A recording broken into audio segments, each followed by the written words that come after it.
ஆதியாகமம் அதிகாரம் 8:1. தேவன் நோவாவையும் அவனுடனே பேழையிலிருந்த சகல காட்டு மிருகங்களையும் சகல நாட்டு மிருகங்களையும் நினைத்தருளினார். தேவன் பூமியின் மேல் காற்றை வீச பண்ணினார்.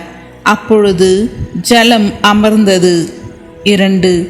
ஆழத்தின் ஊற்றுக்கண்களும் வானத்தின் மதகுகளும் அடைப்பட்டன. வானத்து மழையும் நின்று போயிற்று.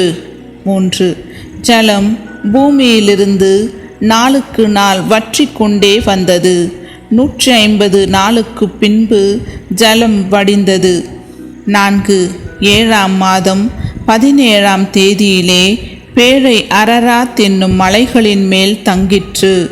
5. 10ஆம் மாதம் மட்டும் ஜலம் வடிந்து கொண்டே வந்தது. 10ஆம் மாதம் 1 தேதியிலே மலை சிகரங்கள் காணப்பட்டன. 6. 40 நாள் சென்ற பின் நோவா தான் பேழையில் செய்திருந்த ஜன்னலை திறந்து 7. ஒரு காகத்தை வெளியே விட்டான்.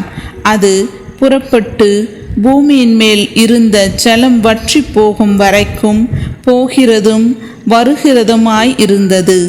8. பின்பு பூமியின் மேல் ஜலம் குறைந்து போயிற்றோ என்று அறியும்படி ஒரு புறாவை தன்னிடத்திலிருந்து வெளியே விட்டான். 9. பூமியின் மீதெங்கும் ஜலம் இருந்தபடியால் அந்த புறா தன் உள்ளங்கால் வைத்து இளைப்பாற இடம் காணாமல் திரும்பி பேழையிலே அவனிடத்தில் வந்தது.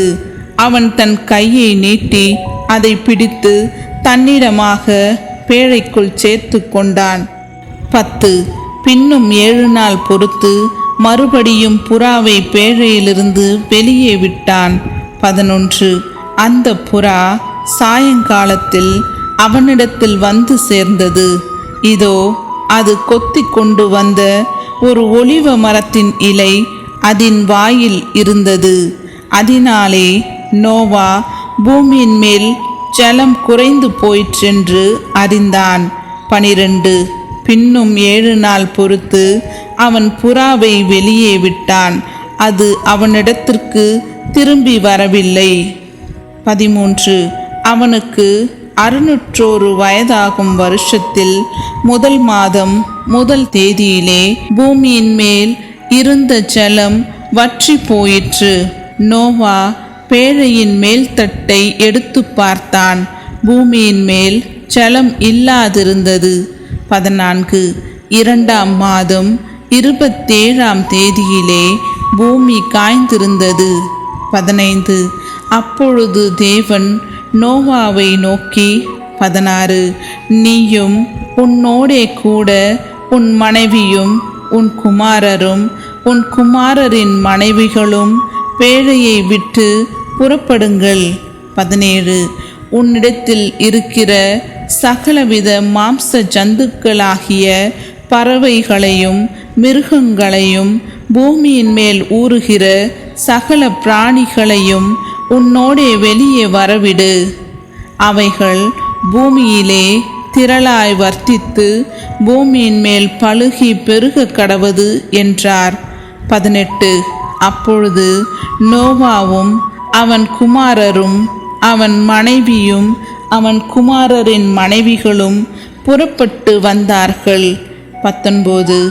பூமியின் மேல் நடமாடுகிற சகல மிருகங்களும் ஊறுகிற சகல பிராணிகளும் சகல பறவைகளும் ஜாதி ஜாதியாய் பேழையிலிருந்து புறப்பட்டு வந்தன. 20.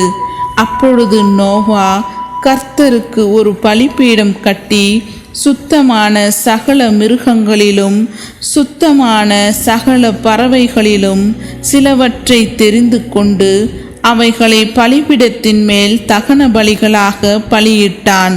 21. சுகந்த வாசனையை கர்த்தர் முகர்ந்தார். அப்பொழுது கர்த்தர், இனி நான் மனுஷன் நிமித்தம் பூமியை சபிப்பதில்லை. மனுஷனுடைய இருதயத்தின் நினைவுகள் அவன் சிறு வயது தொடங்கி பொல்லாததாய் இருக்கிறது. நான் இப்பொழுது செய்தது போல இனி சகல ஜீவன்களையும் சங்கரிப்பதில்லை. 22 பூமியில் உள்ள நாளளவும் விதைப்பும் அறுப்பும் சீதளமும் உஷ்ணமும் கோடைக்காலமும் மாரிக்காலமும் பகலும் இரவும் ஒழிவதில்லை என்று தம்முடைய உள்ளத்தில் சொன்னார்.